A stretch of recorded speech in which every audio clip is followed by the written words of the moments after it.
Hello everyone, good morning and welcome to today's webinar on researching literacy from an ideological perspective.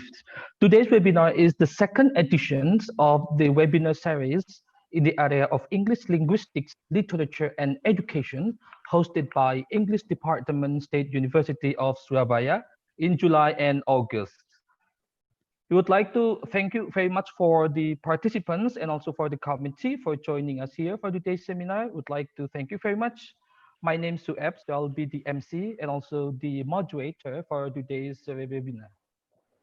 I work as a lecturer at the English department as well as part of the committee of today's webinar, and I'm delighted to hosting this session today. Bapak Ibu, to open today's webinar, please be invited to listen solemnly the national anthem of Indonesia, Indonesia Raya.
Thank you very much for your cooperation. Ladies and gentlemen, let me share some positive vibes that our webinar today has reached more than 500 prospective participants who have signed up in our form, and also it's joined by participants from more than 4 countries. So we'd like to welcome our colleagues from Malaysia, Pakistan, India, and the Philippines. Thank you very much for your participations on today's webinar. Coming up, ladies and gentlemen, to open today's webinar, we would like to invite the Vice Dean for Academic Affairs, Faculty of Languages and Arts, State University of Surabaya, Ibu Dr. Mintawati.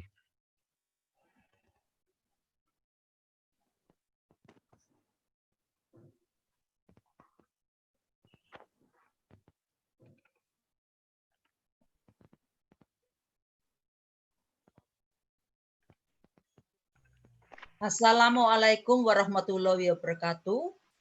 Selamat pagi, salam sejahtera bagi kita semua. Bapak Ibu yang saya hormati, ini merupakan satu kegiatan yang sungguh luar biasa. Jurusan Bahasa dan Sastra Inggris Universitas Negeri Surabaya tidak menyerah sekalipun dalam masa pandemi COVID-19. Justru pada saat-saat seperti ini, kreativitas dan berbagai upaya yang akan menunjang bahkan mendukung kegiatan literasi di jurusan Bahasa Inggris dan untuk sekolah-sekolah di Indonesia terus terang bisa dibangkitkan melalui webinar series, dan ini adalah webinar series yang kedua. Pada kesempatan ini, topik yang akan dibahas oleh dua pemateri handal adalah kajian literasi dari perspektif ideologis. Sebagaimana saya katakan, dua pemateri kali ini adalah betul-betul pakar di bidangnya. Yang pertama adalah Ibu Pratiwi Retnaningdyah, Ph.D. Beliau adalah doktor di bidang literasi. Beliau juga menjabat sebagai ketua jurusan Bahasa dan Sastra Inggris. Kemudian pemateri kedua, Ibu Hujuala Rika Ayu, S.S.M.E. Beliau juga pakar di bidangnya, dan saya yakin ketika kita mengikuti acara ini, mulai awal hingga pada akhir acara ini selesai, akan banyak manfaat yang bisa dipetik oleh para peserta. Kami Fakultas Bahasa dan Seni mengucapkan selamat berwebinar. Semoga apa yang kita jalani pada pagi hingga siang nanti betul-betul bermanfaat bagi profesi kita. Pada akhir kata saya menyampaikan selamat berwebinar. Semoga berjalan dengan baik dan sukses. Selamat untuk para pemateri, juga pemoderator, supaya acara ini bisa gayeng. Silakan dipandu dengan penuh kebahagiaan, karena memang dengan kebahagiaan kita memiliki imunitas yang bagus untuk kesehatan kita. Demikian Ibu Bapak yang saya sampaikan, sekaligus dengan nama Tuhan yang Maha Kuasa, webinar seri kedua dengan topik kajian literasi dari perspektif ideologis secara resmi saya nyatakan dibuka. Wassalamualaikum warahmatullahi wabarakatuh. Selamat pagi.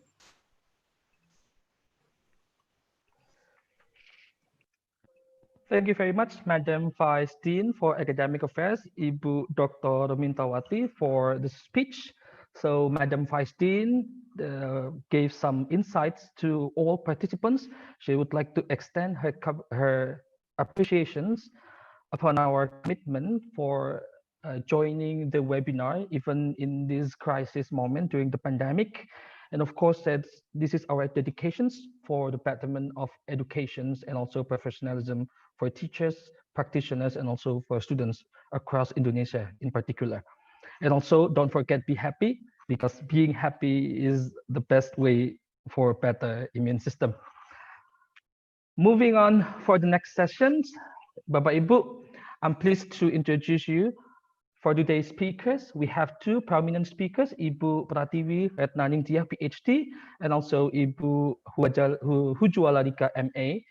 So both speakers are lecturers from English Literature Study Program, English Department, who shared common expertise in the area of English literature, post-colonial literacy, and also cultural studies.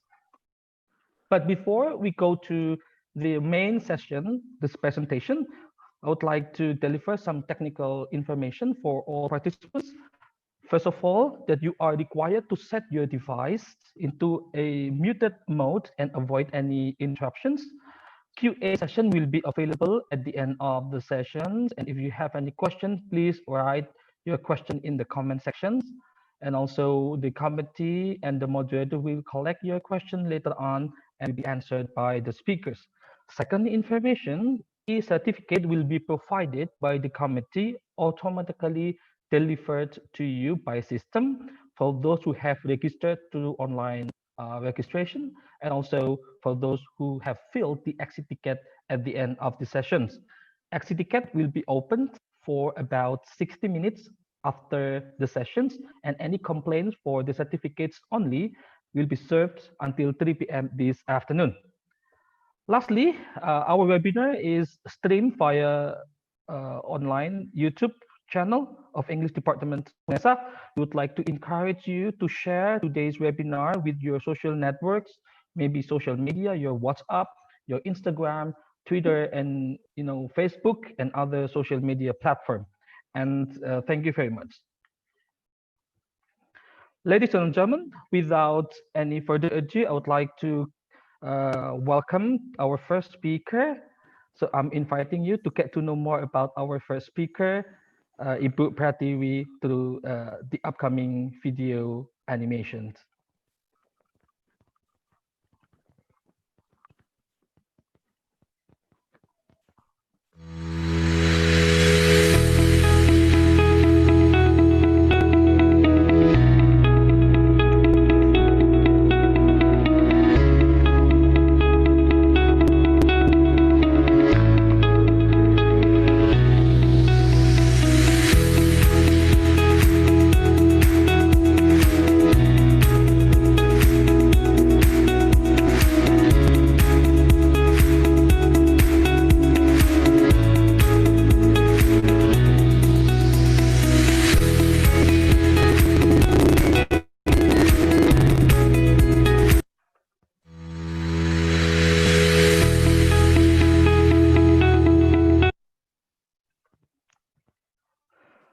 So, Bapak Ibu, that's the introductions for our speaker, Ibu Pratiwi. For your information, Ibu Pratiwi is an expert in the area of English literature and cultural studies. She's my boss anyway, and she's also member of task force for school literacy movement atau Gerakan Literasi Nasional under the coordination of Ministry of Education and Culture, Republic of Indonesia. So in this occasion, she will be talking about theoretical aspects of literacy, cultural studies, and also how to deal with these things in the context of language education.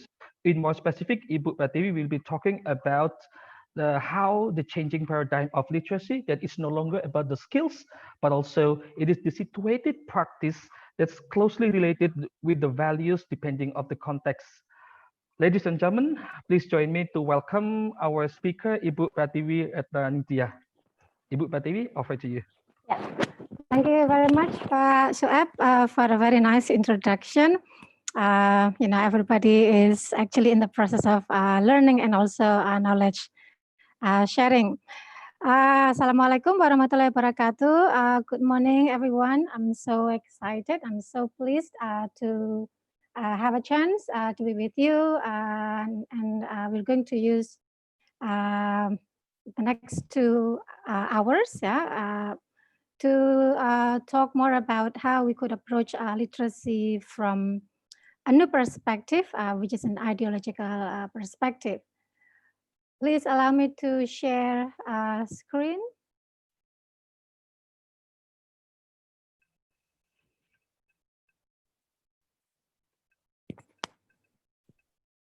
Yeah. So as the committee has already given me the title, Researching Literacy from an Ideological Perspective. I'm hoping that this presentation could serve as a starting point, as a stepping stone for those who are interested in examining literacy from various perspectives, but also to still try to maintain the connection with our day-to-day practice as teachers, especially. The first question that I would like to address to everyone is, why does literacy matter? Why is it important for us to, to talk about literacy, and how is it connected to our discipline, whether you're from language education, from literature, from linguistics, and even psychology, anthropology? How can we actually connect our discipline to the concept of literacy? We at least know now that there has been an increasing interest in literacy among Indonesian academia. I'm pretty sure everyone who work at the university level and also teachers, the word or the term literacy has become accepted. I remember 5 years ago in 2014, when we discussed literacy, I still observed some teachers who gave me this question: what is literacy? Yeah. So whenever I had a chance to give workshops or trainings with teachers, that was usually the most frequently asked question: what is literacy? But nowadays, we no longer ask about what is literacy, but what to do with literacy and how do we do that? So there has been an increasing interest among Indonesian academia. And also, we also know that in schools, in the community, in university levels, we could observe we are actually involved, many of us are actually involved in various literacy programs and activities which are being developed in various contexts. With that in mind, with this increasing interest, with so many programs being conducted in our environment, there is this urgent need for us to conduct researches, to conduct studies, so that we could document various literacy practices in various contexts. Why is it important? So that we do not always need to refer to studies from foreign countries, because we already have studies using our local practices. So I would really encourage everyone to keep this in mind. What can we do with literacy in our context by trying to document this in our practices and also in our research? Now, before we talk further about how to do research in literacy, first of all, we need to know the definition of literacy, or should I say, the new definition of literacy. I think the most commonly accepted notion about literacy is this very simple essentialist notion that literacy is a set of technical skills of reading, writing, and sometimes calculating. Yeah, in Bahasa Indonesia, we usually have calistung, baca, tulis, berhitung. This was the common notion, the simple notion of literacy. But referring to the definition provided by UNESCO in 2004, we know that this is a global document. Even UNESCO has already embraced the new definition of literacy, which simply means many practices of literacy that are embedded in different cultural processes, personal circumstances, and also collective structures. In other words, we can no longer say that literacy is something that one size fits all. Yeah, it is unique depending on our context and also our condition.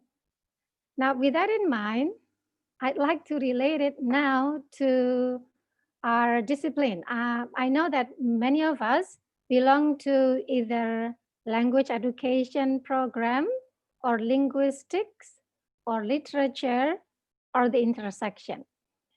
Now, I borrowed the analogy given by Alison Simpson and Simone White in their book titled Language,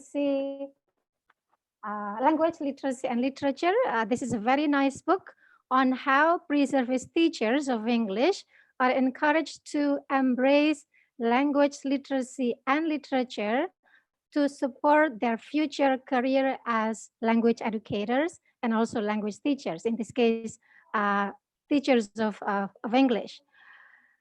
How do we make sense of this three-legged stool, dingklek dengan kaki tiga? Basically, we could say that the word of language education, whatever language it is, yeah, English, Bahasa Indonesia, Javanese, Madurese, Sundanese, this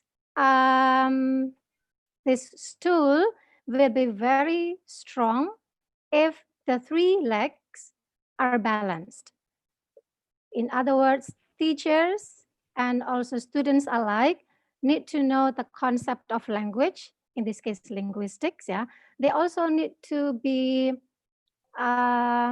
exposed to various kinds of literary works, narrative text, biography, and of course, nonfiction. But to be able to implement literary works and also cultural work in our teaching learning context, we need to know about literacy. So let's just be honest with ourselves. These three legs are really important to support our language education, but this could be the reality.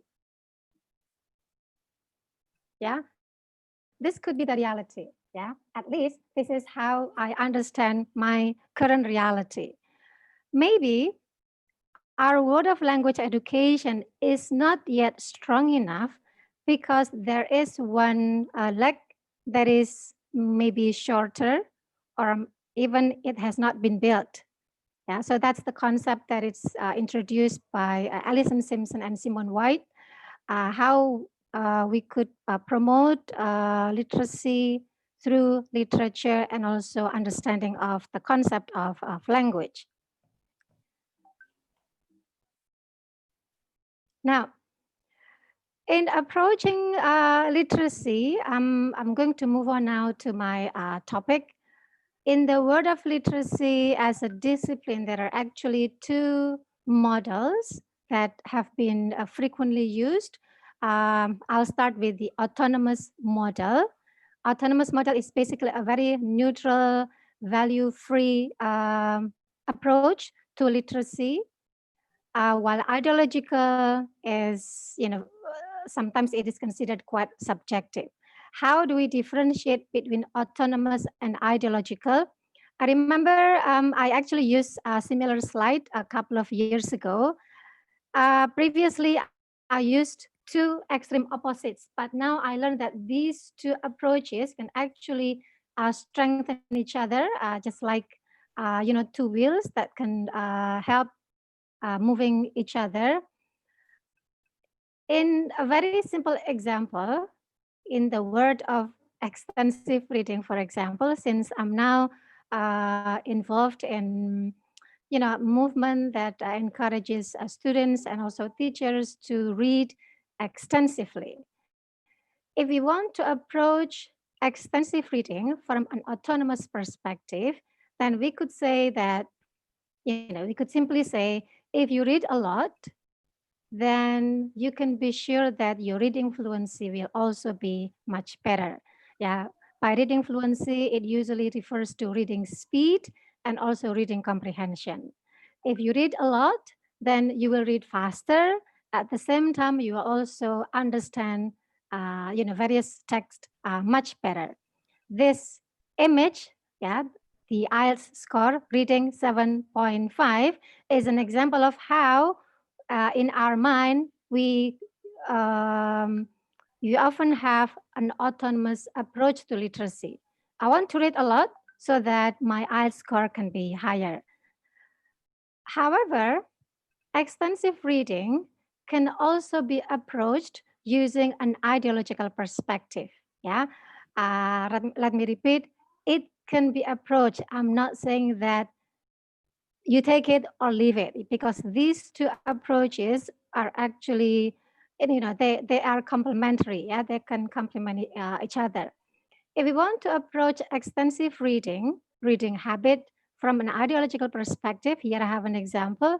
A migrant domestic worker who works in Hong Kong, she becomes an avid reader by reading a lot, by borrowing books from suitcase libraries that are operated by her fellow workers, and later on she becomes an avid reader.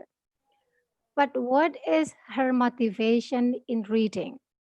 In my research, it turns out that a number of domestic workers wanted to educate themselves, not because they wanted to be smart, but they want to break the negative stereotypes of domestic workers who are usually stereotyped as, submissive, provincial, uneducated. Yeah. For women like this, they have to do something extraordinary so that the stereotypes could be reversed. Yeah. And some domestic workers that I know very personally, they use reading practice, yeah, to change the negative stereotypes of domestic workers. So you see here that autonomous model is usually quite essentialist. Yeah, if you do this, then this will be the result. But with ideological perspective, if now let's say we have 150 people, we could expect to have 150 different answers to this reason. Why do you want to read? Why do you like reading? We will come up with very different answers. That is what we do by using ideological perspective. So this is very non-essentialist. Now, this image basically shows us that now we could see literacy as having different kinds of roles, not only for education, but it can also bring peace. It can also be used to eradicate poverty. At the time of pandemic right now, we have already been exposed to various, infographics everywhere, to remind us to stay at home. Yeah, that is health literacy. Now, if we try to be a bit more theoretical, what approach do we use when we use an ideological perspective of literacy?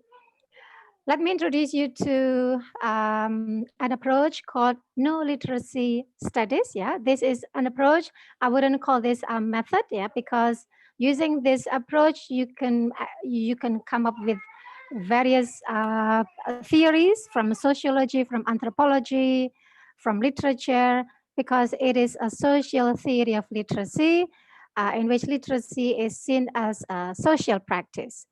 It is multi and interdisciplinary approach, embracing language, literature, education from all disciplines, anthropology, you can name it. Yeah, any discipline that we can come up, we can always relate it to new literacy studies. But to put it simply, to me, one simple way to understand new literacy studies is by using these two key concepts called literacy events and literacy practices. Basically, literacy events refer to events that are observable, events that we could see, in which there are texts. Yeah, text here could mean written and also multimodal, while literacy practices cannot be observed. Let me just give you an example. Right now, we are having this webinar. This is an example of a literacy event. Yeah, we could check how many people are in Zoom, how many people are listening through YouTube. We have a PowerPoint. We have Pak Sueb as the moderator. These are the actors and also the artifacts of literacy that we could observe. However, when we go to literacy practices, it cannot be observed because now it involves various different values, attitudes, feelings, and social relationships. This could be an example, yeah, to differentiate between literacy events and literacy practices. I think every day we are already familiar with the obligation of taking screenshot, yeah, for the sake of showing that we are present in a particular literacy event, like in Unesa right now we are conducting training on online course. This is a literacy event because we could see who are in the event. But literacy practices takes us to different answers. If I give you this question, why did you join this webinar? Why did you decide to join such and such online workshops?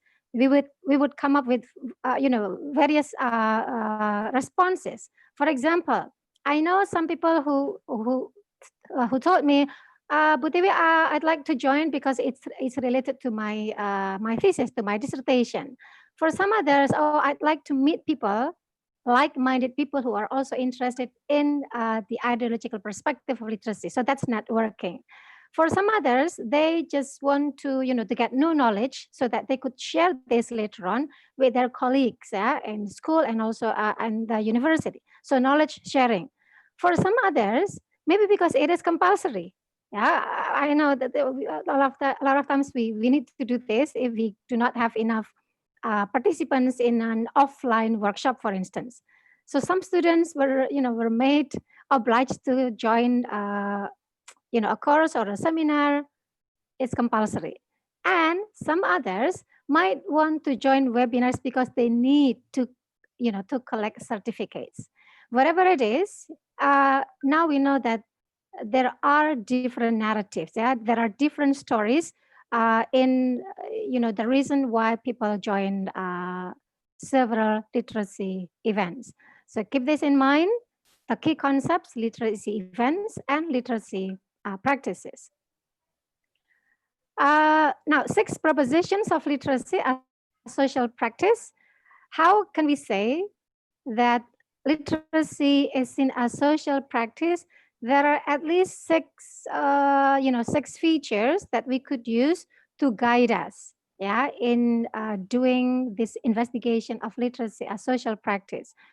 You could read the the chapter further in a book titled Situated Literacies, Reading and Writing in Context by David Barton and Mary Hamilton. The first 6 proposition, I don't want to be theoretical here, so I'm going to talk on the basis of the images. The first proposition is that literacy is best understood as social practices in which the events are mediated by written text, or in this case, multimodal text. The picture on the left, yeah, usually in an offline seminar, I ask the audience, yeah, but I'll just give you the answer here. The picture on the left, I took this when I was collecting my data in Hong Kong, and these beautiful ladies were domestic workers. They did this. They actually do. I have to check whether they still do this on Sundays. But this is their Sunday activities during their days off. A lot of domestic workers were involved in what they call, their own version of Taman Baca Masyarakat, yeah, suitcase libraries, because you see here that the books were kept in suitcases, and they didn't need to have nice space like a library. They just tried to find an empty space in Victoria Park and then display the books on the floor, and their fellow domestic workers would come to see the books. They borrow books, and they also operate just like libraries, with check-in, check-out. Some operators also require that members, pay some amount of money, a very little amount of money, just, to show commitment. But you see here that reading belongs to everybody, yeah, also to domestic workers. The picture on the right was sent by my my colleague from Tuban, Ibu Icha, a teacher of middle school in Tuban when she was conducting the 15-minute reading time, 15 menit membaca in her school in 2014 ya. In 2014 when gerakan literasi sekolah was not yet launched ya. So I saw this as a very extraordinary initiative. But we have here, there were written texts, yeah, so literacy events. The second proposition, when we talk about literacy, we do not just talk about what happens in school, what happens in campus, but literacy happens in various domains. Literacy at home, literacy in school, and literacy in workplace. These images, I think, can represent, the different literacies. The picture on the left, a procedure text, yeah. This might happen at home when a mother, or maybe it doesn't have to be a woman. I'm being gender biased in this case. So somebody who wants to make fruit salad will use this kind of procedure text at home. The picture in the middle, this is a cover of a course book on grammar. This kind of literacy will likely take place in school. And picture on the right side is a notice that we could most likely find in workplace, yeah, safety first. But also keep in mind that although the domains can be different, sometimes the sites can be crossed. For example, fruit salad, yeah, this is, the domain is at home, but it's possible that it's actually part of school learning. Yeah, when a student was assigned by her teacher to make a procedure text about how to cook something, and she would do it at home. The site is home, but the domain is actually school domain. Yeah. The third proposition of literacy is that literacy is patterned by social institutions and power relationships. This is a picture of Pak Jokowi making a speech with a text in his left hand. Think about this. Do you think anybody would dare to interrupt him when he was addressing the speech? Nobody would dare to interrupt. Yeah. This shows that literacy practice like this, a speech by a president, is patterned by power relationship. It would be different if, for example, Pak Sueb is saying something and then I want to interrupt. I could say, oh, Pak Sueb, I have power over you. Yeah, this is possible. Yeah, but if Pak Sueb wants to interrupt me, he will likely say, "Bu Tiwi, may I?" Yeah. So this is how we could see that linguistics speech events are really related to this. Another proposition, it's not another proposition, it's another feature is that some literacies are more dominant, more visible, and more influential than others. Look at this picture and ask yourself, do you frequently write on paper or on the laptop?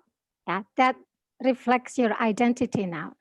Are you exposed more to digital literacy practices or print literacy practices?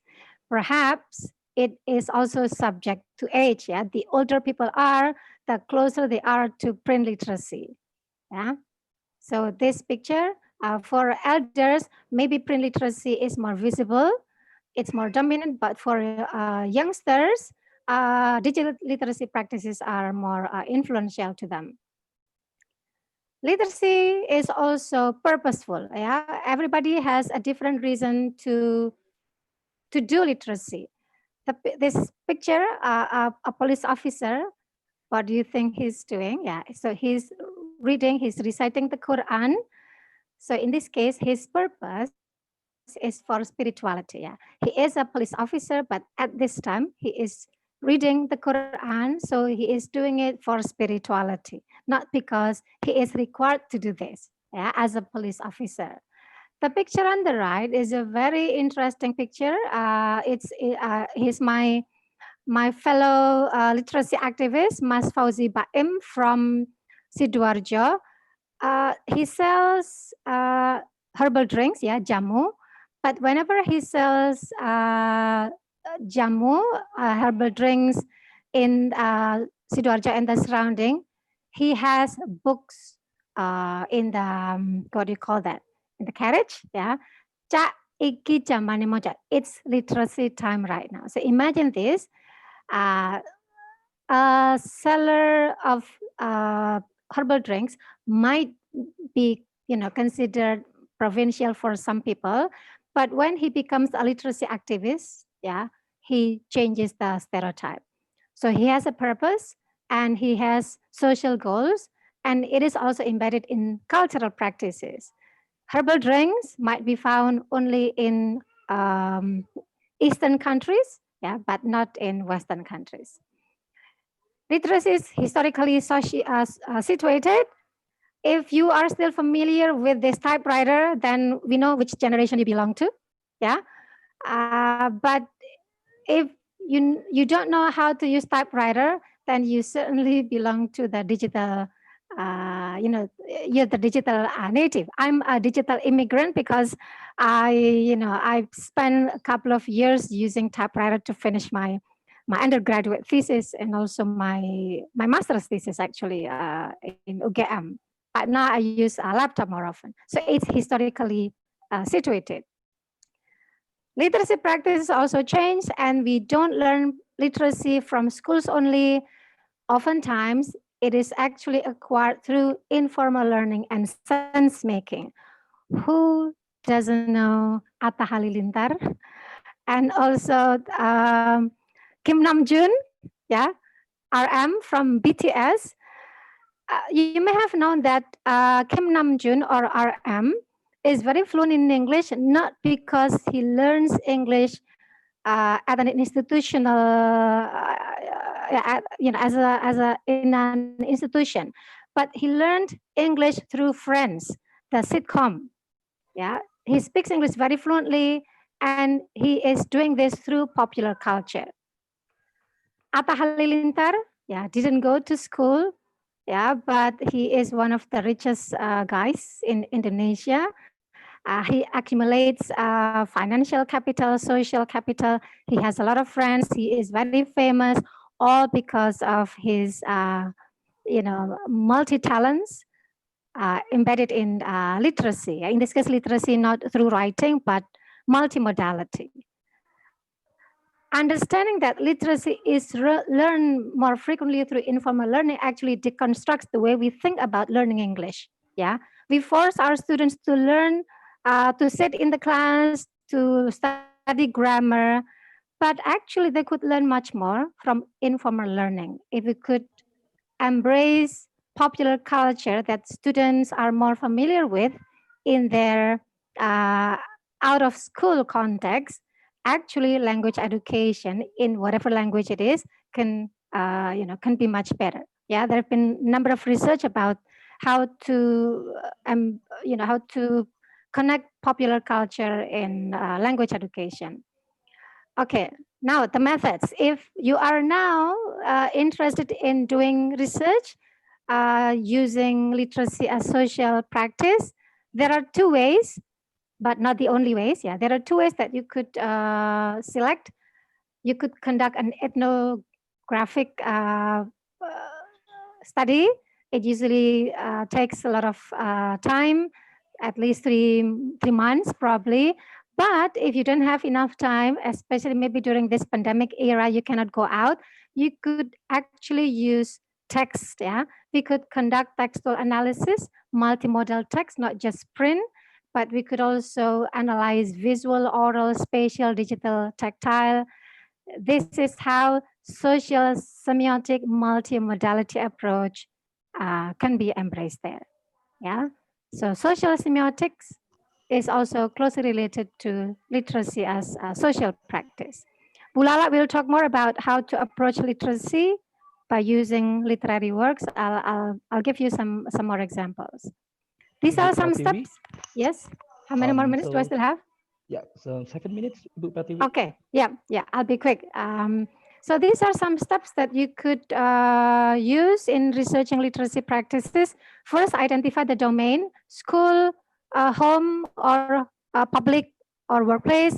And and then observe the visual environment. So by taking pictures, by taking video, and then you identify the literacy events, whether this is a seminar, whether this is a lecture, and you document them, you take notes. After that, you try to find out what values that we could identify behind these literacy events. To be able to do this, we cannot just rely on pictures, but we have to come to people. Yeah, we have to interview people individually, or maybe conducting focus group discussion, so that we could come up with different responses. So these are some steps that are recommended if you want to conduct literacy research. Some examples of how literacy is represented in literary works and films and also pop culture. We see now here that we don't talk about literacy as competence, yeah, but literacy could be used for self-empowerment. Literacy itself is power, but sometimes literacy is a threat, yeah. If there is a letter that needs to be hidden somewhere, but then it was found by the person who was not supposed to see this, then the literacy could become a threat. Movies like Harry Potter have a lot of scenes about literacy as threat. Literacy and racism, gender role, social class, who has access to reading and writing, that's social class. Literacy as commodity.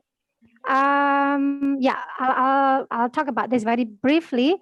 One example that I took from my research, I did research on domestic workers' creative writing, and I found out that they wrote because they had different reasons. One of the reasons is they wanted to show their religious identity. They questioned Western modernity. By questioning modernity, they return to their local practice, that is religious identity, in this case, Islam. Yeah. So they wrote about the challenges in praying, in keeping halal food practices, avoiding pork, and also veiling itself is a challenge in Hong Kong. A lot of domestic workers wrote about these practices. It's one example of an excerpt that I took from their writing. There is a domestic worker who admitted that when she worked in Hong Kong for the first time, she became very westernized, yeah. But then later on, she felt lost, and then she eventually returned spiritually, yeah, to Islam, symbolized by the sound of adhan. So domestic workers as writers, they use their writing to express their voice, to maintain their spiritual identity, to break the stereotype. And the definition of modern is no longer about technology, but to always question yourself every day is an example of being a modern person. I'm about to finish, Pak Sueb. So everyone, yeah, if you are really interested in reading more about new literacy studies, I would recommend reading these two books, yeah, as a starting point. A book by Brian Street and Adam Lifestein, Literacy and Advanced Resource Book. This book is a one-stop shopping. It gives you, various perspectives from autonomous to ideological. So if you don't know where to go to this book, because it will take you to other resources. It's just like domino effect. The picture on the right is the book that I mentioned earlier, Situated Literacies, and there were a number of chapters on how literacies are approached from different contexts. Now, you might be interested in reading the local literacy, yeah, a book that I wrote with Ibu Sofi, Suara dari Margin, Literasi sebagai Praktik Sosial. It's actually a combination of two dissertations, but written in a popular way. It's a research on domestic workers and street children in Bandung. The book in the middle is really, really interesting. If you want to know how literacy is represented in Hollywood movies, yeah, read this book. Yeah, it's a very nice book. The book on the right is equally interesting, how we could relate literacy and power in higher education, also by Bronwyn Williams. Now, everyone, new literacy studies is not yet a mainstream approach in Indonesia, but I have, a small circle of new literacy studies researchers. Ibu Sofi Dewayani herself, she wrote an article on the basis of her dissertation. What do you want to be when you grow up? It's a self-construction Indonesian street children's writing, published in this journal. I also have Ibu Tati Duria from UIN Jakarta, UIN Syarif Hidayatullah Jakarta. She wrote, so she is from Pendidikan Bahasa Inggris, yeah, from English education, but she's really concerned about embracing children's literature. And in one of her articles, she wrote this very interesting article. If we don't include literature, where do we teach our students from? Yeah, so we need to include literature, in this case children's literature, so that we could help our pre-service, our student teachers, to develop their competence. We also have Pak Firman Parlundingan from Universitas Teuku Umar Banda Aceh. He wrote about exploring literacy practices in a second language, published in Taflin Journal. My article published in Culture and Religion about domestic workers. We also have Pak Irfan. Pak Irfan is actually here. Pak Sueb in this webinar. Hello, Pak Irfan. Yes. Yeah. So Pak Irfan has this very interesting publication, Faith, Love, and Literacy Practices, the Teaching and Learning of Quran and Arabic Language of Multicultural Muslims in a Single-Sex Class in the US, based on his dissertation also. The last but not least is Ibu Zulfa Sakhia from UNES, from UNES Semarang. She wrote about how knowledge in higher education has moved from priceless to priced. So knowledge has become commodity in higher education, with the idea of internationalization. It's already published in this journal. So thank you very much. I hope we could use as a starting point. If you want to read further, I have a blog, doingliteracy.wordpress.com. There are a number of articles, very popular articles, not very academic, on literacy. Thank you very much, Pak Sueb. Wassalamualaikum warahmatullahi wabarakatuh. Waalaikumsalam warahmatullahi wabarakatuh. Thank you very much, Ibu Pratiwi, for the very fruitful and empowering insights about literacy and also the cultural studies. It seems the changing notion is very important, that literacy is no longer as a reading and writing skills, but it seems that this notion is now also dealing with values, meaning, and also identity. And of course, that seems that pre-service teachers are encouraged to integrate literacy in the language educations. And of course, that we are in the progress for that level. Before we go to the next speaker, we would like to inform you, ladies and gentlemen, participants, so exit ticket will be provided through chat forum at the end of the session. So exit ticket will be open for only 60 minutes after the session is over. So please pay attention on the chat section in the right corner. The second information is that our webinar today is being streamed via YouTube channel. So we can see there our colleagues across Indonesia. So we can say hello to our colleagues in Gorontalo, Sulawesi, not Sumatra, of course, Karawang and Jombang. And thank you very much, Bapak Ibu, for joining us, both from YouTube channel and also Zoom conference.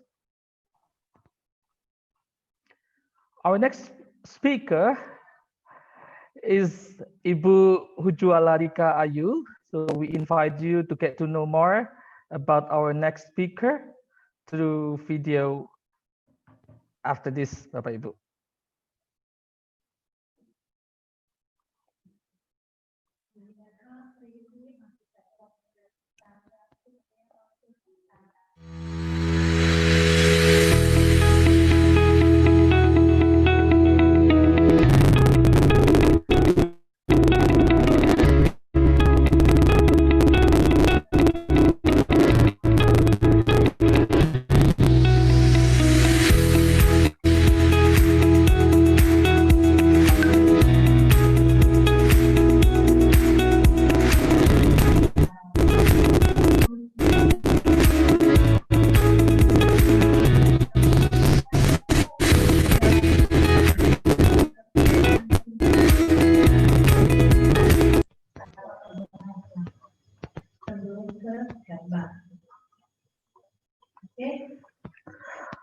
Okay, Bapak Ibu. So Ibu Hujuala is now ready. So she'll be talking about a more specific aspects of literacy, and also, of course, in the very more specific context, which is in the literary works. Is literacy about skills in literary context, or is it meaning or literacy as an social actions? Our next speaker, Ibu Hujuala, please join me to welcome. She'll be talking about the politics of literacy in post-colonial literature. Gentlemen. Ibu Lala, over to you. All right, Pak Sueb, thank you so much for the invitation. I don't know whether you can see me. All right, so the audience is, please apologize because I have to use my sunwear. So I have a kind of a sore eyes here, so it's quite pathetic to show to the audiences. I mean, so. All right, so thank you so much, Bu Pratiwi, for the presentation. I think we have some of stuff, so materials are overlapping in my presentations, in my slides. But again, basically, it's the same. So theoretically, I mean, in terms of the framework, it's similar. But in my turn, I'm going to talk about literacy, particularly in literary works. And I'm going to combine that with the theory of post-colonialism. And sorry, could you please share the slides? Thank you. So sorry for the sunwear. All right, so today's presentation, I would like to focus on the works of Pramudia Anantathurs, why I pick up these works, yeah. Since I come from English literature, while I discuss Indonesian literature, I can consider that Pramudia Anantathurs is part of word literature. So once the book was translated into English by Max Lane, it can be, I think it can be considered as word literature. So the politics of literacy in Pramudia Anantathurs, This Earth of Mankind. Why I use the politics of literacy? Because I think that literacy in the novels is quite ambivalent, and it's also quite problematic. I'm trying to posit myself, my perspective on the female characters of the novel. So the mother, Nyai Ontosoro. So my discussion would not be that really, wider, okay? So Pak Sori, could you please go to the next slide? Thank you. All right, so this is the thing that I would like to highlight. This is actually the first time, not the first time, I have already read some references on literacy, but then I'm trying to find the red thread. I'm trying to find the bind between literacy and also literary studies. So literacy is basically a social act. Then the meaning and importance of it will necessarily vary depending on the cultural context. The thing that I can highlight from this quotation from Williams and Zenger is that a social act and also the cultural context. To talk about literacy as a social act in Pramudia Anantathurs, This Earth of Mankind, probably is a bit problematical, because especially if we look at the relationship between Herman Melema and also Nyai Ontosoro itself, I don't know. I can see that from from the social aspect, but as you can see, that two people, they don't formally get married. Yeah, so basically Nyai Ontosoro is the bought slave. Yeah, so I don't know whether I can say, I don't know whether that is a social act. Okay, Pak Asori, could you please go to the next slide? Thank you. This actually have been explained by Bu Pratiwi previously, and Bu Pratiwi also already provided some examples from cultural studies and also pedagogy. I don't think I need to explain this more. Maybe we can relate this framework, these concepts with the novel itself. Pak Rory, thank you. All right, so I guess this is the thing that knocked my head this morning when I read this. Alphabetic literacy makes people more aware of language as language, increases self-consciousness, and changes the subject's relation to the world. I guess this is very important in the case of Nyai Ontosoro itself, because as you know, probably for some of you who have already read the novels, Nyai Ontosoro probably she is smart.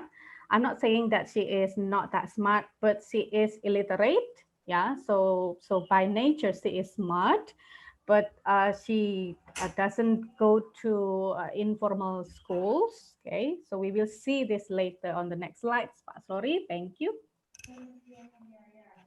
All right, so this is the book that I used to, you know, to reveal the literacy and also post-colonial aspect in what is that, in Pramudya Anantatur's This Earth of Humankind. This is a very important book actually, because the book itself linked very much the ideas of literacy and also post-colonial literature, particularly in the context of African and also Caribbean literature. So Cortador in his book said that if literacy mere ideology, it is nevertheless powerful ideology. So I guess I agree on what he said on his book about literacy as a powerful ideology. Sorry. Slides, please. Thank you. All right, so this is the thing that attract my attention on Nyai Ontosoro itself. So there are so many characters in the novels, but I guess I don't know why when I read the novels and also when I watched the movie, I think Nyai Ontosoro may have a very interesting positions in the novel. Okay, so her existence among the characters are undeniably important, particularly until the last versions of the last quartet of the novels. So my title itself, Nyai Ontosoro, from a Gundik to a womanpreneur. So I do really apologize from using the word Gundik there, but as I search in the dictionary, the word Gundik, this is actually almost similar to Nyai, but probably Nyai in terms of terms may have different meaning in our current world. So Gundik itself means it's like a concubine, so someone who has a relationship with a man, but without any legal documents. So this is the thing that is experienced by Nyai Ontosoro. This is basically not something that Nyai Ontosoro wants, but because she was sold by her father. Yeah, so I guess in this point, the position of Nyai Ontosoro itself is very fragile. So in terms of the Dutch law and also Islamic law. So the first one, this is again the outlines of the novel. So it is set in Wonokromo, Surabaya, and also Sidoarjo during Dutch colonization. And the second one, from Sanikem to Nyai Ontosoro, this is something which is very important in terms of literacy and also identity. So if for those who have read the novels, I think you can see that Sanikem is the old person of Nyai Ontosoro. Sanikem was before he actually knew Herman Melema, and Nyai Ontosoro is the person after he is with Herman Melema. So actually, this is a very important phase, I may say, yeah. So the when Nyai Ontosoro think that this is the old me and also this is the new me. So of course, in this case, literacy, I mean, the transformation from Sanikem and also Nyai Ontosoro itself is particularly marked by her literacy, development. The next one, Nyai never receives formal education. She never went to school, any formal school. She actually comes from a family in Tulangan, Sidoarjo, and her father was a clerk. But from the novels, as I read it, she never went to any formal schools. Her father can read, but I don't think that her mother and also she can read any letters. Herman Melema, her Dutch husband, becomes the source of her literacy development. This is the thing that I would like to highlight in terms of post-colonialism. So how the mingling between West and also East, the way how Nyai Antosoro absorbed any Westerners coming from Herman Melema. So, the way Nyai Antosoro absorbs all the readings in Dutch and also Malay, and the way how Herman Melema taught Dutch language and also Malay language. Okay, so this is the intermingling of the thing that I can connect between literacy and also post-colonialism. And the last one, guys, developing literacy strengthens her position as a womanpreneur, the owner of business Borderich Buitenzorg. So this is something which is uncommon at that moment for a Nyai to have their own what do you call it, business. So the business itself is particularly or largely handled by Nyai Ontosoro. Okay, so this is very uncommon at that moment because Nyai is usually viewed as a sinner, yeah, as someone who doesn't have any a degraded person, yeah. Pak Asrori, could you please go to the next slides, please? Thank you. Okay, so this is the thing which is very important in the literacy development of Nyai Ontosoro, since she never went to schools, and everything that she absorbed from Herman Melema is actually not voluntarily. I mean, she is forced to study. So Herman Melema is actually a very hard teacher, and this is actually may highlights the power relations between Nyai Ontosoro and also Herman Melema. Okay, so basically her literary practices is a half imposing process one. So she is imposed to read, she is imposed to write a letter, she is imposed to study Dutch. The last one, her literacy development promotes self-reflection. Again and again, Nyai Ontosoro is a very conflicting person. So she was sold by her father, and her mother is a very weak figure in her eye. And again, this is really affect her literacy development in the future, sorry, her self-reflection in the future. And again, this may also enhance her self-confidence that that he can live without her family, that he can rely on Herman Melema, not rely actually. She really wants to to be independent. She doesn't want to be dependent on Herman Melema, and this is becomes her intentions from the very beginning. Sorry. Thank you. This is the thing that I would like to relate in terms of the relationship between Herman Melema and also Nyai Ontosoro. So as we can see that Herman Melema is a Western man. He is the product of, he comes from the country where the knowledge is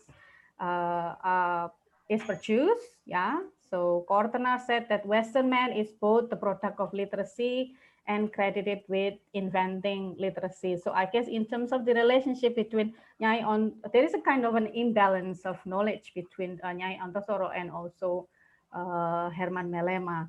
But I guess this is partly, I can say that this is a positive, yeah, in the way how Nyai Ontosoro can learn many things from Herman Melema.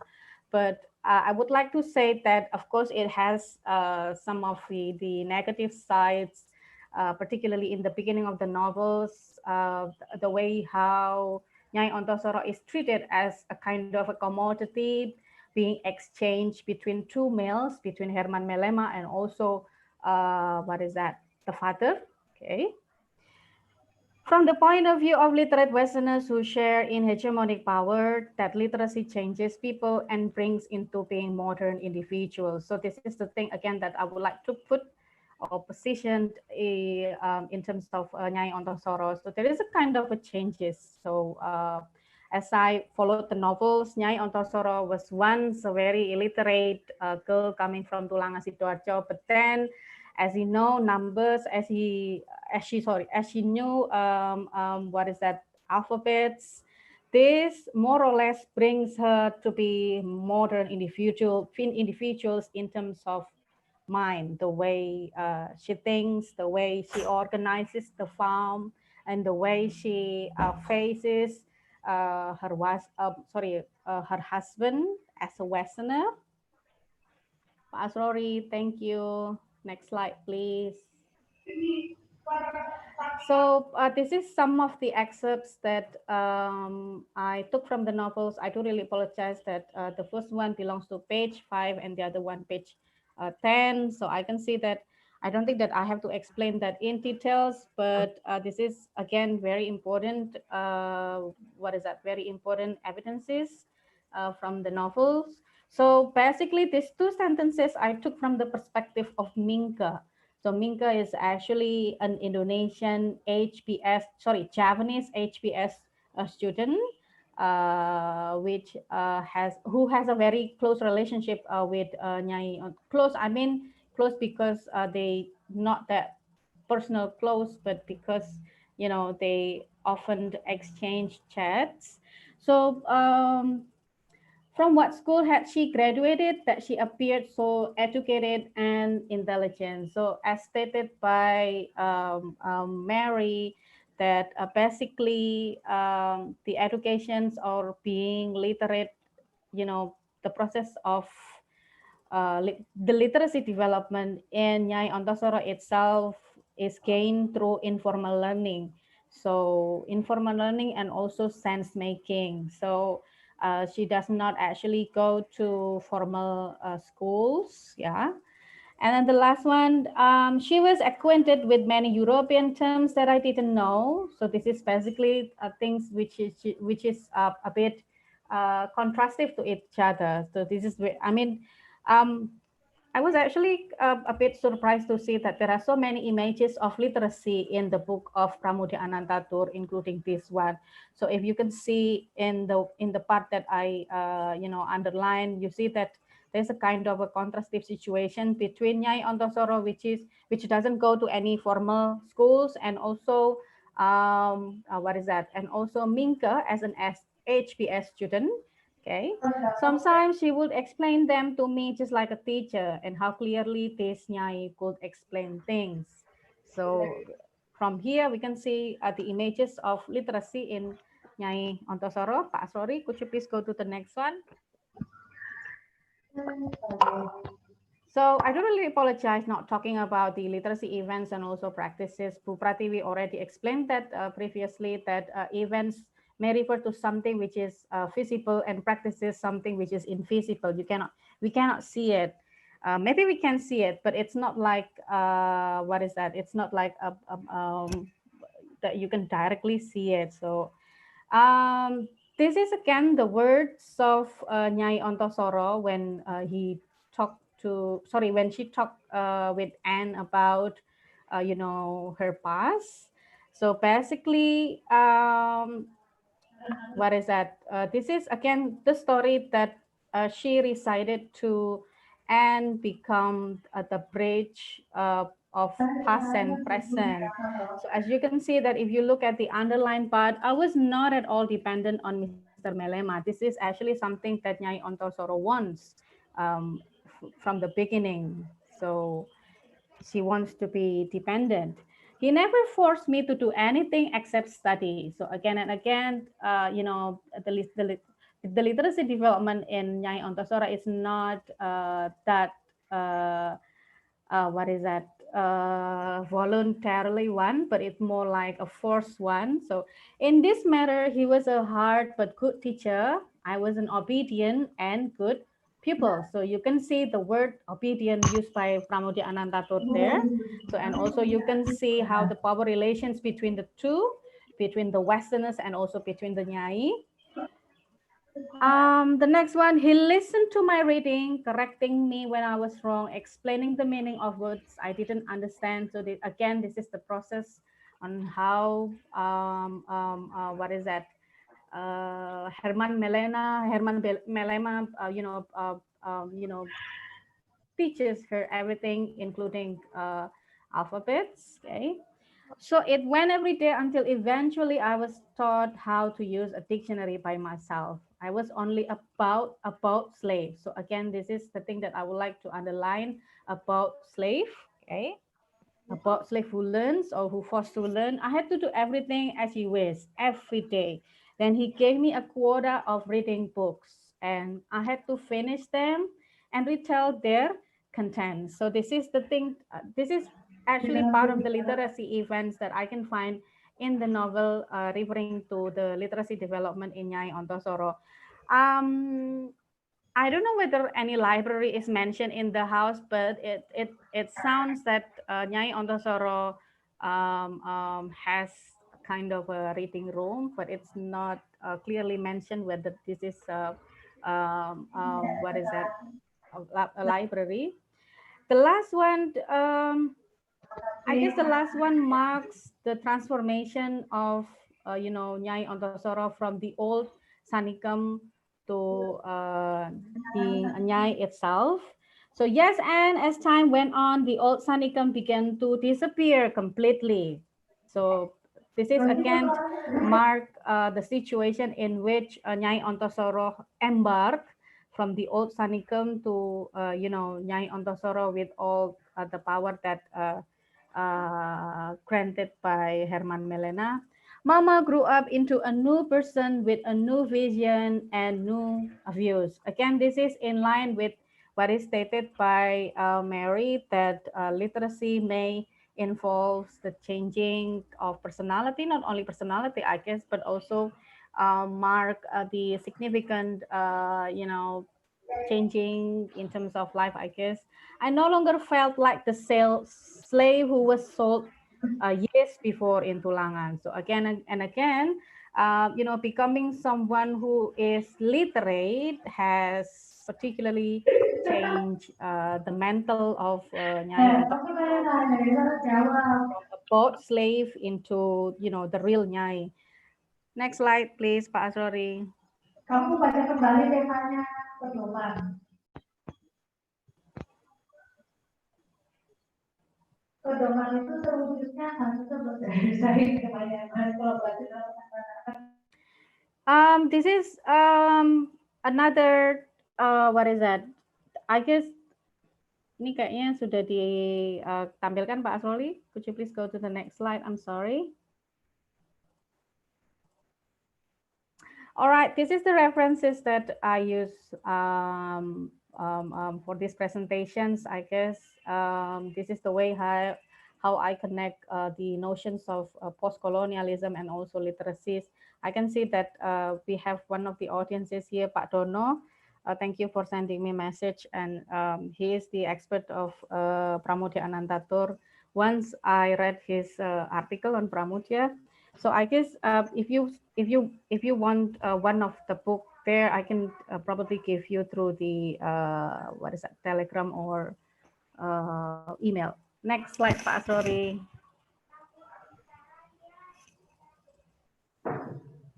All right, thank you. I think that's all my presentation. Thank you so much for listening to my explanation. Not that really kind of serious one, but more like a very casual reading on Pramudya Anantatur, but hopefully it gives you insights. Thank you so much. By the way, you can reach me on my email and also my Instagram. Thank you so much for listening to my presentation. Bye. Thank you very much, Ibu Hujuala, for a very critical analysis related to literacy as a social action. So it's really surprising, how that literary works have very huge impact, even when we see this in the perspective of literacy practice. Thank you very much for the explanations. Thank you, Pak Sueb. Thank you, Ibu Lala, and thank you, Ibu Pratiwi. So we move on to the next session. This is a question and answer sessions. There's some questions from participants. Would like to say thank you very much for participants who have sent some questions you would like to divide this question sessions into two sections. First of all, I would like to read questions from Asfahani. So this is for Ibu Pratiwi. I think that the question is dealing with gender and literacy and motivation, Ibu Pratiwi. So the question says, what we must do as parents to motivate our children, especially boys and girls, of course, with the assumption that boys have less motivations in reading. Okay. Ibu Pratiwi, yes. Yeah. Thank you very much, Pak Sueb. Yeah, it's a very interesting question, but the question also shows us that, the autonomous approach to literacy has been strongly attached in our mind. We usually simply think that if we encourage our kids to read, then supposedly they would read, but that's not the reality. And Ibu, what's the name of the one who asked question? Asfahani. Oh, Ibu Asfahani, yeah, Ibu Asfahani. So you begin with the notion that boys are not really good readers as compared to girls. And in fact, there have been a number of books and also research on that. But we also know that a lot of males are actually very avid readers. With that in mind, the question can actually be, we can actually deconstruct the notion that men do not read. I have my colleagues from ERA here. There is Bu Lanoke, Bu Fenty, and also Pak Irfan. Basically, we cannot say that kids do not like to read. Everybody is a reader. The problem is actually that they haven't found the right book to read. Okay. Yeah. So everybody is a reader, but everybody is also unique in their experience in their literacy development. It just takes time for them to find the right book to read. But once they can find the right book to read, then they will become avid readers. I experienced this myself with my son, also with my daughter. My son is now really, he is a very deep reader, and sometimes I think that he is too serious. The books that he reads are very heavy. But when he was in junior high, he was too busy with his music concert because he played music. He played football and many other things that at that time were more interesting to boys. So in this case, I think our job as parents is to maintain this, the drive to motivate them, yeah, to always be seen as a reader ourselves, yeah. We cannot expect our kids to read when we ask them, okay, you read now, and then they're going to read. It's not going to happen. But we need to maintain this motivation. Eventually, we'll come to that point. Yeah, we'll get there. However, if you want usual questions like this, want to get some tips and tricks, there are ways to do that. This is actually a very autonomous way of asking this, but it's all right. Parents can help motivate their kids by using this framework called ORIM. Yeah, give opportunities. Yeah, give access to books, and then R, recognize or give appreciation to whatever they read. Yeah, even though they read something that you don't really like. Yeah, as long as it's okay morally. Yeah, then we need to show appreciation. For example, my daughter is really keen on Korean drama and also K-pop. I was not familiar with this at all, but I came to know about Kim Namjoon from her. My daughter actually sort of convinced me, Ibu, Kim Namjoon is different. Yeah, he is an artist, but he is also a very good reader. He reads novels. He speaks really good English. I became really interested. So that has to be a way of connecting this. Recognition. Yeah, Pak Sueb? Yeah, so I think related to the autonomous aspect, let me relate to the next question, Bu Tiwi. I think that you can relate with the next question. So this is the question from Pak Dono, our colleague of Machung University. He is an expert in literature, of course, from Malang. Thank you very much, Pak Dono, for joining us here. So Pak Dono asked whether literacy can be really autonomous now. So can it be really autonomous? Because autonomous. So if it may, so he says that he defines as a practicing literacy for the sake of literacy itself. So can it be really, autonomous? Yeah, thank you. So can literacy be autonomous? Can we read for the sake of reading? This itself is already ideological. Yeah. So if you ask people, why do you want to read? I have no idea. It's not because I want to get knowledge. I just want to read. That's all. It's already ideological. But I understand, Pak Dono, this question has been brought up by literacy scholars also. A lot of literacy programs like pemberantasan buta aksara and also gerakan literasi sekolah often started out from an autonomous approach. We want our kids, we want our students to read more so that they could have a better language competence. However, in the process, different responses, different perceptions of the reading experience itself will come up. So it's all right to have an autonomous motivation, but open up to all possibilities. That students will have different reasons. Can I take the example from Nyai Ontosoro, for instance? So Herman Melema, in this case, is a literacy sponsor for Nyai Ontosoro. If you use the concept of literacy sponsorship, it refers to anybody, anything, any institution that supports, that guides, and sometimes that blocks you from accessing literacy.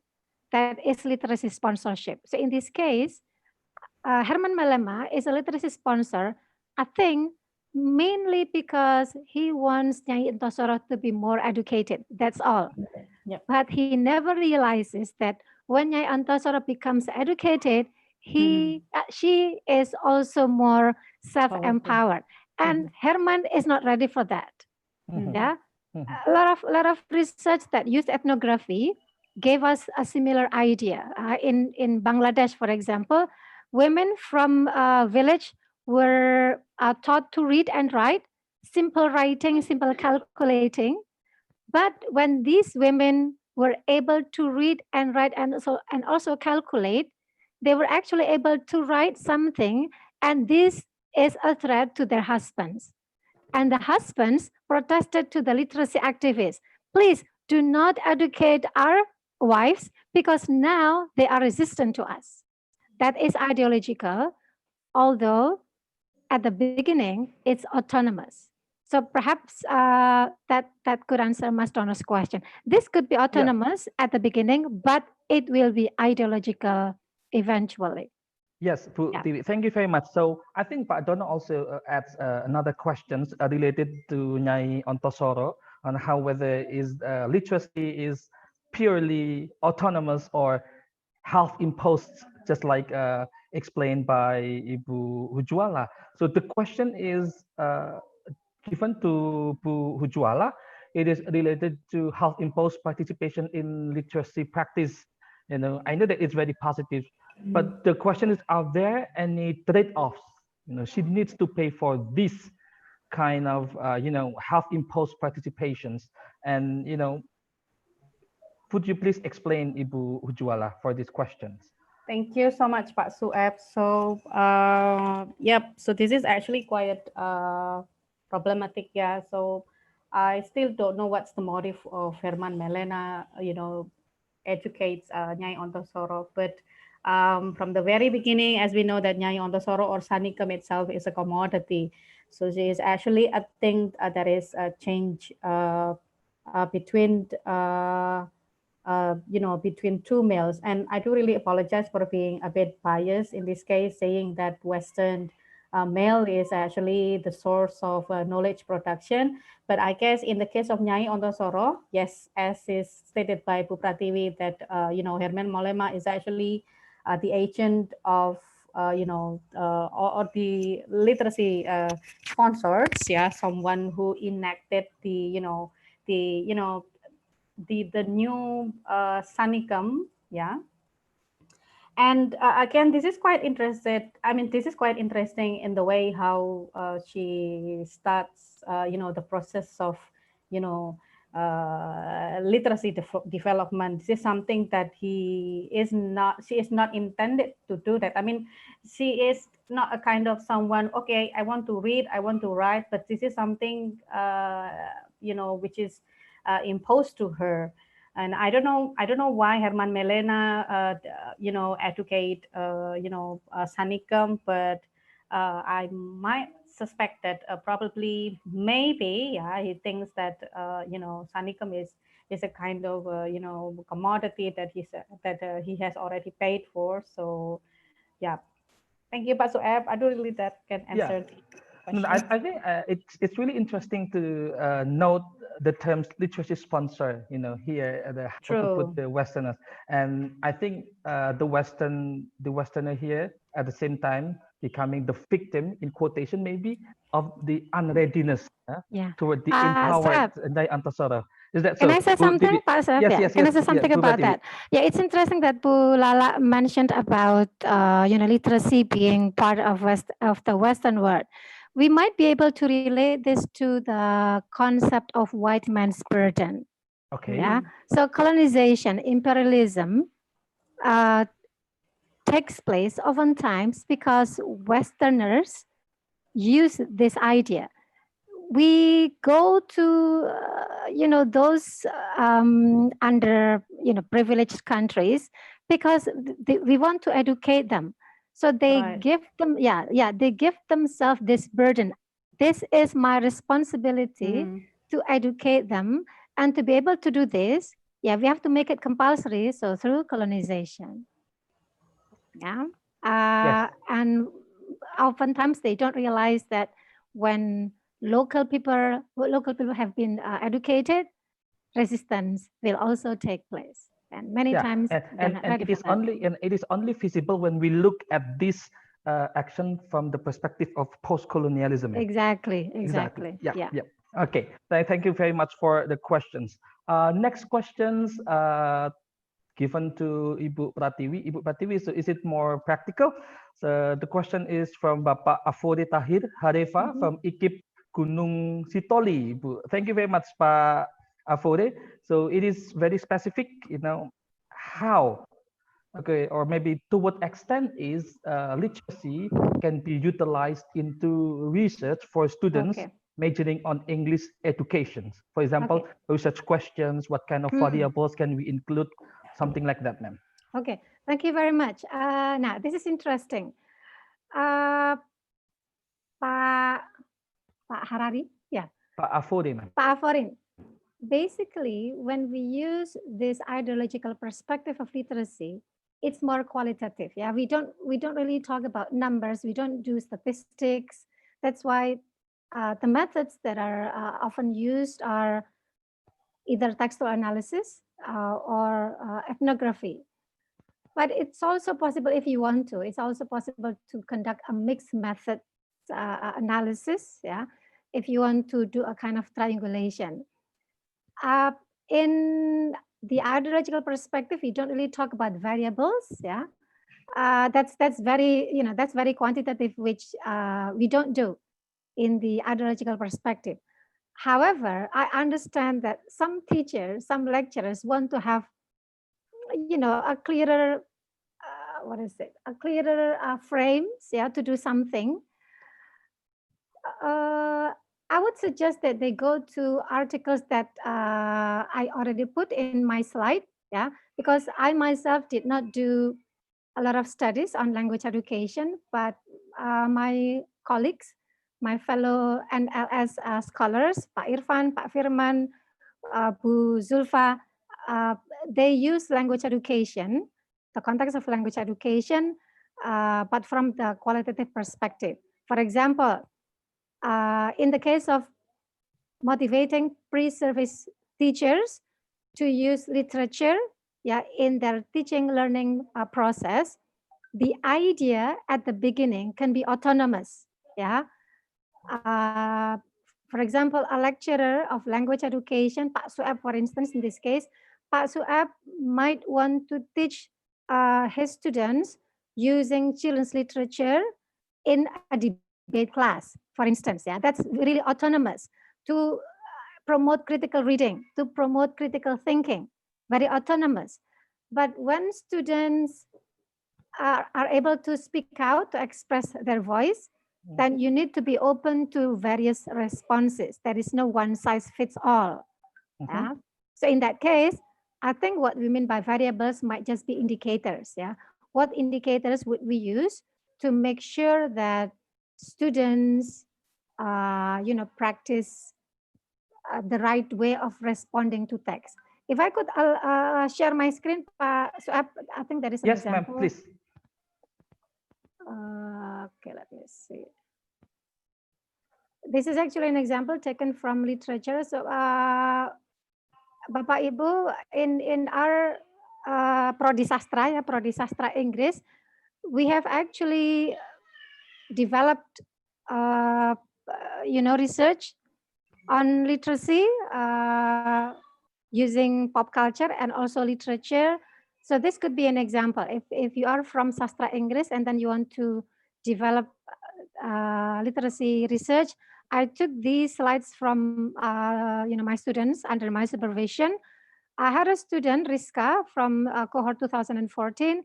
She wrote about how literacy is seen as escape in Roald Dahl's Matilda. And so I'm not going to talk about the data, but how to analyze it. Yeah, this is what I usually use to help them write in a good organization. Use TEEL. Yeah, whenever you analyze something, you could use this in education also, in any writing. Before you write something, you have to have a topic. So in this case, the topic is literacy as escape. Find evidence from the novel. Yeah, this is the evidence. And then elaborate this evidence, relate this to the theory. Yeah, blah, blah, blah, so that you could make sure that this is not just reporting. And then link back is to link back with the theory. This is how reading offers an act of escapism. That's my way, my autonomous way of helping my students write in the right way. Yeah, write analysis critically, but in a good organization. Use the EEL. That way, I can be sure you have a topic, but there is no evidence. You have evidence, but there is no elaboration. It's very easy to identify. This is like generic structure. Yeah. And in relation to literacy, remember the literacy events and practices, I gave them this frame also. Identify the literacy event in this excerpt and who are included in this literacy event, what texts are included to make sure that there are written texts embedded, and then what do people do in this literacy event. So when they use this, it's very easy. I've done this. I don't know how many years. Yeah, from cohorts 2014 up to 2017, and it's working very smoothly, yeah, by using this pattern. So I have this. There is also another one. I'm just going to show you this. Yeah. So by Rizka, and there is also another one. Literacy and Racial Discrimination in the Help, a novel by Catherine Stockett. It's taken from an undergrad thesis by Salsa. Evidence, a theme, evidence, elaborate link, and then, yeah. So it's the same. In that way, you could be sure that the evidence is there, the elaboration is there. That's my way of telling them these are the indicators. Yeah. So Butiwi. Yeah. So let me interrupt you. So the question is related to English education, but let's look back on your first slide related to how literacy and language education are intertwined. Mhm. So let me confirm Yes. this one, that literacy is not only exclusively related to literature, but it's now changing. It's becoming a very essential factor Mhm. for language education. So meaning, so it's related to instructional strategies, Mhm. teachers and students' identity and policy making and curriculum development. So Okay. so in this Okay. subject, Bu, so how do you maybe give one example related to language education? Okay, one example that Yep. I often use with language teachers, there is an approach called multiliteracy pedagogy framework. Okay, Yeah. okay. I did not really discuss it here, but I'll just put it simply. With this framework, multiliteracy pedagogy framework, teachers are encouraged to use multimodal text, and whatever text they use, the text have to be critically framed. For example, if you have, and I'm going to go to my picture. Where is it? What is Atta? Atta Halilintar. Okay, Atta Halilintar. Okay, so this is actually another slide that I use. Atta Halilintar, yeah. Okay, so let's take the case of Atta Halilintar. Yeah, this is a multimodal text. Yeah, if we try to approach this by using social semantics multimodality, we will ask our students. So, do you know him? A very easy question. Yeah. Mm-hmm. But then the next question, what do you think makes him famous? Yeah. This question is actually a critical framing because we could expect students to come up with very different answers. Well, maybe because he is actually, he's from a rich family, or maybe because his parents are really supportive, and many others. Responding to text in different ways would mean that we allow different narratives in approaching a text. That is very ideological. Mm-hmm. But a very autonomous way of approaching this text is, picture on the right.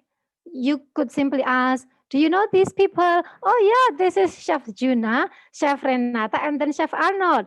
Uh, in which program do you usually see them? Oh, Master Chef Indonesia. Do you like them? Yes, we do. That's it. That's very autonomous. But you could go further actually. Uh, do you The think instructions. the instruction? So we need strategies. We need reading strategies to guide them uh, dig further. We do not just look at the text, but we go behind the text and also beyond the text. When we go beyond the text, it should be related to students' experiences, students' knowledge, and also, maybe other text. A question like, do you think in the future you want to be like Chef Juna? Yeah. Mm-hmm. Do you want to be like Chef Renata? You should be ready as a teacher. You should be ready to get the answer. Yes, I want to be like them. I want to be like Atta as a YouTuber. Yeah, but if you use an autonomous model, why don't you want to study to become a doctor? That is a very autonomous way. So Okay. critical framing, Pak. I have an article on multiliteracy in my blog. Yeah, so if anybody is interested, just go to my blog. Yeah, you find the articles. My Yep. slide will be shared at the end of the session. Thank you. Yeah, so that is for language education, especially dealing with instructional strategies book. Yes. Now let's move on a little bit, still under the terms, under the domain of language education, but now moving into policy making process book. So we have two questions, but actually they have a similar idea. That is how to, use English literature and also to promote literacy for young learners at school. So, and what kind do teachers have power to promote literacy and English literature for young learners, especially at schools context? So the question is from Ibu Zelvia and Ibu Sri Sulistiani, is that that's for schools, but now how do the policy maximize, especially in the context of schools and family, ma'am, now? Yeah, thank you. Pak Monir will be the right person to answer that question, a special question number 2. do teachers have the power to do this? If we as teachers can empower ourselves that we could do something, we could make changes in our own class, yeah, that is already our ideology. Yeah, we don't need to wait for say surat keputusan or surat edaran. If we believe that this is a good practice, yeah, because you want to hear your students' voices, you allow different narratives to be heard in class, that's very ideological. But I understand again, we we oftentimes need something that is legal, that is institutional. So the good news is, Pak Sueb, uh, the Ministry of Education and Culture is now developing what we call AKM, Assessment Competency Minimum, or Minimum Competence Assessment. It's our PISA, yeah. It's our PISA version of Indonesia. Okay. 2 competencies are now the mainstream, literacy and numeracy. Yeah. I'm not really deeply involved there, but yeah, I helped quite a bit at the beginning. But what I know is that in the literacy competence, students, or if I could say this in a different way, literature is now included in the curriculum. My personal opinion, and also based on my observation, thus far, our literacy development is not really promising because literature has never been part of our curriculum, any language curriculum. Yeah, maybe a bit in Bahasa Indonesia, but only for those who are interested in literature. If we try to compare this to Singapore, to Malaysia, especially to more developed countries, in literacy education, literature is a very important part. Yeah, you could refer to Ibu Tati's research on how children's literature can really shape the perception of student teachers in her research. Yeah, we just need to give it a try. Yeah, literature has to be part of our curriculum. Otherwise, there is really nothing that we would teach. Yeah, it's not because I'm from literature, but maybe half of my soul is actually for education. Yes, I really want to use literature and pop culture to be an integral part of education. Hopefully that answers that question. Now, Ibu, so there is a very, I think this question from the expert one also, Ibu Zulfa. So, Pratiwi, do you agree that there is a twaddle or living books, an assumption that the former does not have, or less values, and the latter is recommended to uplift one's literacy? So that's a very interesting question, triggering at the same time. Very triggering. Living books. We could answer this in a concrete ways, but maybe I would say we need to promote local literacies.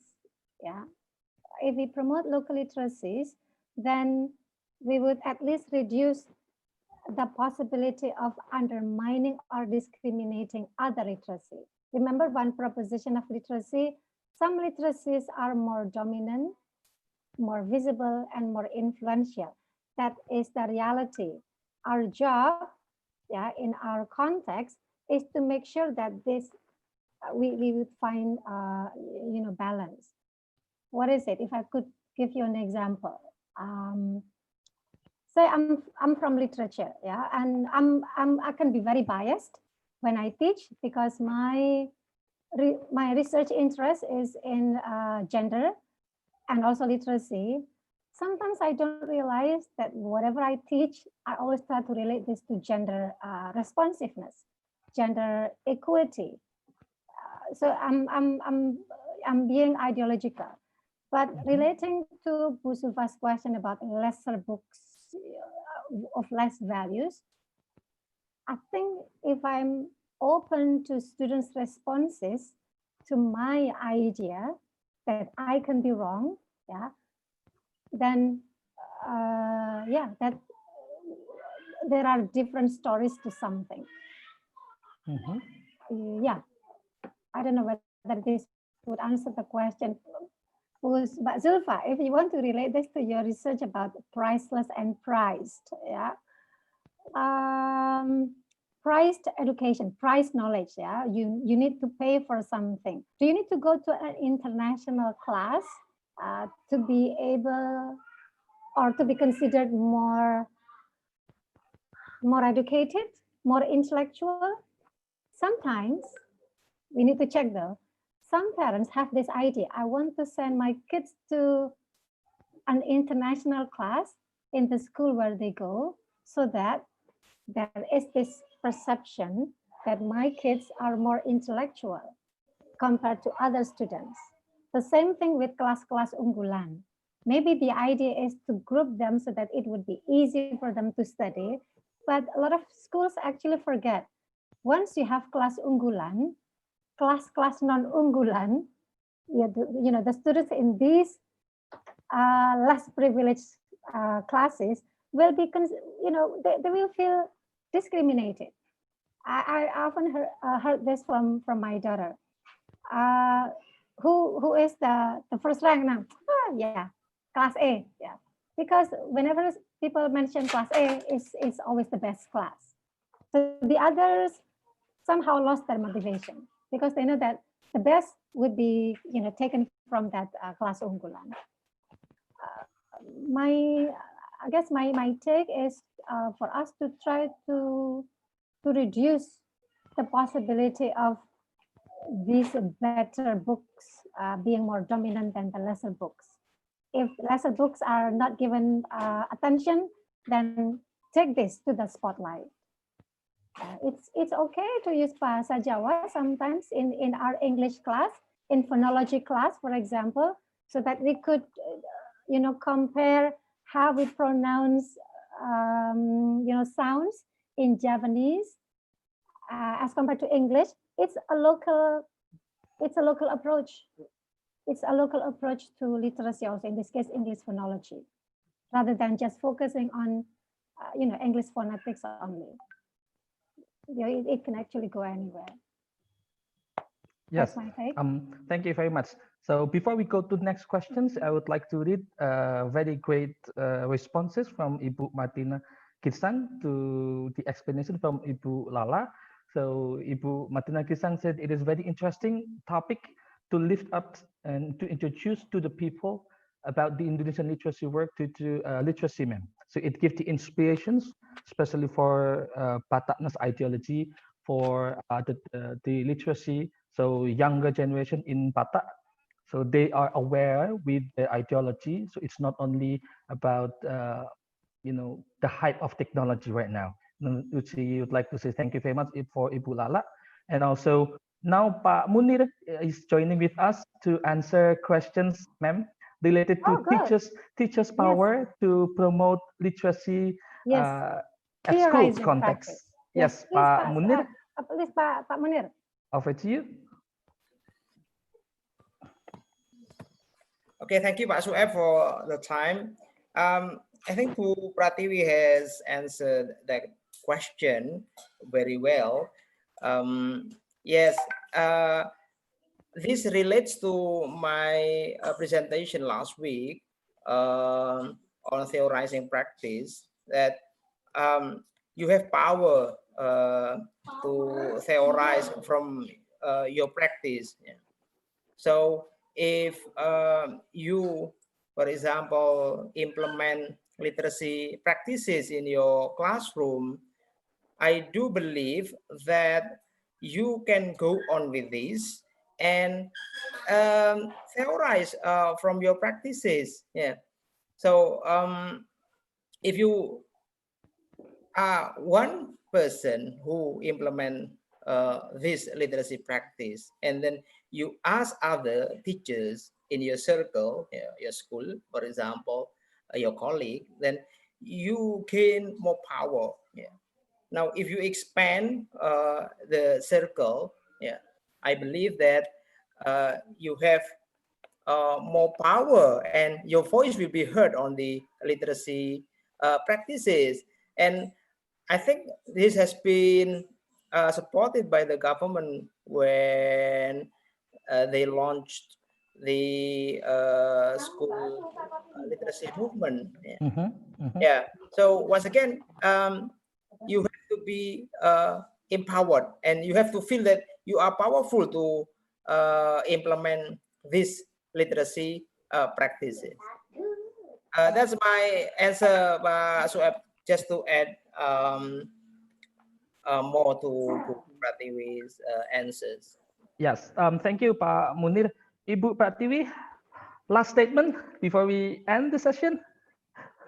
My last statement. I think approaching literacy from an ideological perspective allows us to hear different voices, allows us to develop local practices, while many of us are dealing with English language education, English literature, English linguistics.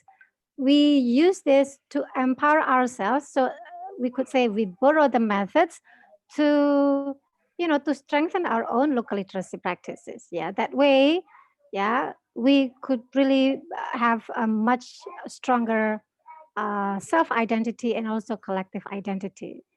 My last take, I guess this one, Pak Sueb, what you read and write defines your identity. Thank you very much, Ibu Pratiwi. That's a very strong statement that what you read and what you write, defines our identity. It's a very strong statement.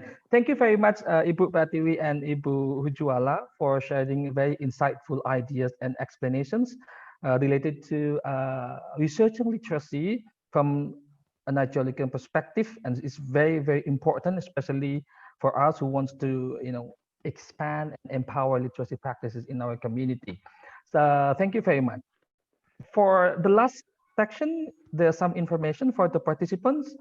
Exit ticket is already delivered to you on the chat rooms. So Bapak Ibu, please again make sure that you type your name and your email address correctly, because your certificate will be sent to you automatically as you finished filling the form of the exit ticket.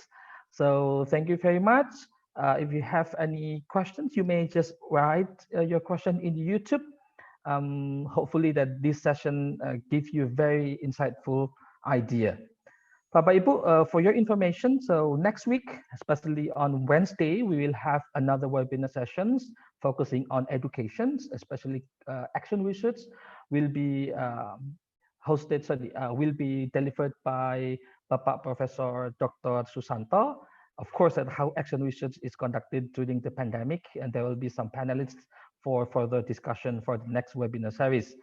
For that, would like to say thank you very much. We come to the end of the webinar session. Thank you, and see you again for the next edition. Ibu Tiwi dan Ibu Lala, thank you very much, and thank you for the committee. Thank you.